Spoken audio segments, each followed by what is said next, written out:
Yes sir, बोलू शकता. Good evening sir. Good evening, good evening. Actually मी अगोदर आहे ना, म्हणजे जेव्हा आपलं हे झालं ना पुण्यामध्ये, त्याच्यानंतर मी एक ऍडव्हर्टायझिंग लॉन्च केली होती ओके. फ्लॅटची. हम्म. तर आज ती फ्लॅटची माझी ऍडव्हर्टायझिंग पूर्ण सक्सेस झाली आणि त्याच्यामधून मला एक 80,000चं उत्पन्न झालं. ओके, 80,000 तुम्ही कमवले. ओके, तुम्ही काय बिझनेस करता थोडंसं सांगाल का, जेणेकरून सगळ्यांना ऍक्च्युली मी कळेल? बँकिंग वर्किंग मध्ये आहे, बँकिंग मध्ये होतो. ओके.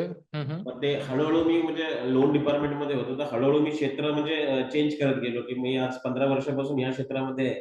तर भरपूर सारे आपले कलिग बिल्डर्स किंवा रिअल इस्टेट ब्रोकर वगैरे हे असतात, तर ते आपल्याला अप्रोच होतात लोनसाठी पण सगळ्या गोष्टीसाठी. तर बरोबर. मग मी ते हळूहळू ते शिकत गेलो आणि नंतर मग तुम्हाला पण जॉईन केलं, की बाबा चला आपण काहीतरी नवीन वेगळं शिकू किंवा काय असतं हे.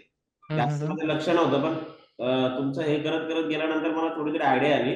मग मी स्वतः व्हिडिओ क्रिएट करत गेलो, बनवत गेलो. बरोबर. पण तुम्ही सांगितलं होतं की जोपर्यंत तुमचा आवाज येत नाही त्या व्हिडिओमध्ये, तोपर्यंत काय आम्ही तुम्हाला बनवून देणार नाही किंवा हे असं. पण नाही, मी बरोबर. तसंच हे करत गेलो, ऍडव्हर्टायझिंग लॉन्च करत गेलो. आज मला 80,000च डन झालं होतं. ओके, किती लीड भेटले तुम्हाला सर? अशा लीड मला टोटल भेटल्या 5. ओके, किती खर्च केले त्यासाठी? जास्त नाही सर, 3,500च्या आतमध्येच केलं. म्हणजे असं म्हणू शकता की 3,500 खर्च केले आणि तुम्ही 80,000चं तुम्हाला उत्पन्न भेटलं. आणि नाही, ही पहिली झाली. काल एक माझी संध्याकाळी झाली. काल मी तुम्हाला बोलणार होतो, परंतु त्याचं आज टोकन पडलंय. ठीक आहे. ओके. 1,75,000चं म्हणजे ते जरी माझं उत्पन्न बघायला गेलं तर मी 70,000 रुपये कमवले त्याच्यातून. जर ओके अजून म्हणजे ते येणार नाही, म्हणजे डन झालंय. अग्रीमेंट आता हे पुढच्या वीकमध्ये सर.